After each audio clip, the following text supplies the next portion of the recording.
Miaka 15 nyuma nilikuwa niko zangu Tandale kule nachezesha kolokolo. Nimeshachezesha kolokolo kama unajua kolokolo. Nilikuwa na haso sana na toboaje na muziki. Na kila nilikuwa namwambia nitakuwa mwanamuziki alikuwa ananiambia na kuimba utaimba wewe.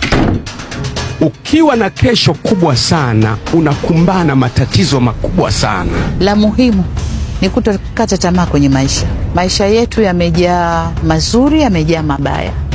Yamejaa upendo, yamejaa chuki. Na saa nyingine chuki zinakuwa nyingi zaidi kuliko upendo. Unachokiamini usikubali mtu akwambie kiwezekana. Ningejikatia tamaa katika muziki, hii msingekuwa ndugu zangu leo. Usikubali mtu akukalishe tamaa. Mungu wetu anatuambia kila kitu kinawezekana chini ya jua. Kinawezekana, kinaweza. Ni kujitahidi, kujiwekea lengo na ukasema mimi nataka nifike pale. Chochote ambacho utakikatia tamaa na maana hautofanikiwa nacho. Si ndio? Yes. Unafukuzia kazi, umetemwa hapa, umetemwa pale, afu unaona bwana basi tena bwana unaondoka na mabegi yako. Ndio basi hivyo. Umeelewa? Yeah. Lakini the more unazidi kufight, umekosa hapa, unakwenda pale, na sehemu unapata.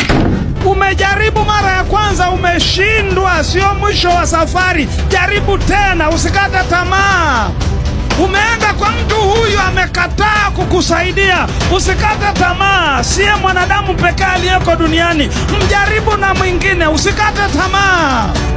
Na isikupe woga kwenda kupambana. Kijana unanisikiliza, mafanikio ni jumla ya majaribio yaliyoshindwa kadhaa. Jumla yake ndio huleta mafanikio.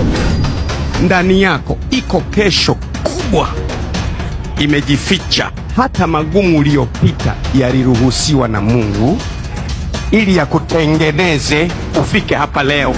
Lazima uwe na, kama ndoto zako hazikutishe, zikuogopeshe, achana nazo. Ni muda wa kuchukua nafasi yako katika meza ya HW, tuwasilishe kwako mawazo yenye tija kwa maneno ya dhahabu, kukupa hamasa na kukujengea uwezo wa kufanya zaidi na kuwa zaidi. Welcome to the home of positive vibes.